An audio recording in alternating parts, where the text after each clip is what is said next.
بسا اوقات کچھ چھوٹی سی پریشانی ہوتی ہے اور ہم اسے اپنے اوپر سوار کر لیتے ہیں، اور اس صورت میں وہ چھوٹی سی پریشانی، چھوٹی سی مشکل ہمارے لیے ایک پہاڑ کی طرح ثابت ہوتی ہے۔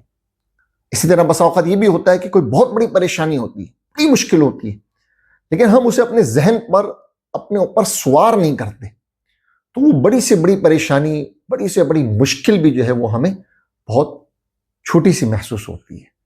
تو یہ ساری بات یہ ہے کہ ہم اس پریشانی، اس مشکل، اس معاملے کو کتنا محسوس کر رہے ہیں۔ کوئی بھی پریشانی، چاہے وہ چھوٹی ہو یا بڑی، جب وہ آتی ہے ہم اللہ تعالیٰ پر کتنا بھروسہ رکھتے ہیں کہ بہت ہی چھوٹی پریشانی آئی، اگر ہم اللہ پر بھروسہ نہیں کریں گے اور ایک دم جو ہے وہ اسے اپنا سوار کر لیں گے تو وہ چھوٹی سی پریشانی بھی ہمیں پہاڑ جیسی محسوس ہوگی۔ اور اگر کوئی پہاڑ جیسی بھی پریشانی آئے، لیکن جب وہ آئے اور ہم اللہ تعالیٰ کی طرف نظر کریں، اللہ تعالیٰ کی طرف متوجہ ہو جائیں اور یہ یقین کریں کہ اللہ تعالیٰ میری اس پریشانی کو دور کر سکتا ہے، یقین مانیں بڑی سے بڑی پریشانی جو ہے وہ ہمیں بہت ہی معمولی محسوس ہونے لگتی۔ کیوں؟ کیونکہ ہم نے اللہ تعالیٰ کی ذات پر بھروسہ کیا ہوتا ہے، اسی پر توکل کیا ہوتا ہے۔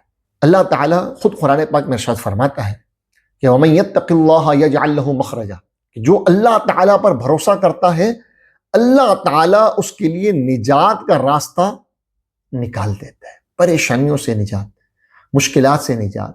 یعنی جو اللہ پر بھروسہ کرے اللہ تعالیٰ اسے ضرور نجات عطا فرماتا ہے۔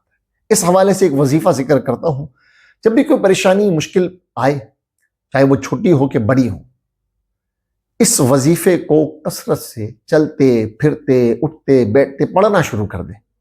انشاءاللہ چاہے پریشانی چھوٹی ہو یا بڑی، اللہ کے فضل و کرم سے وہ پریشانی حل ہو جائے گی۔ وظیفہ کیا ہے؟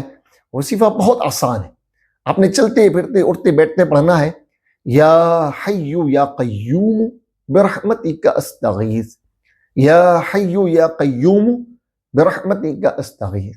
اس کو پڑھنا شروع کریں اور اللہ تعالیٰ پر بھروسہ رکھیں، انشاءاللہ بڑی سے بڑی پریشانی جو ہے وہ آسان ہوگی، بلکہ حل ہو جائے گی۔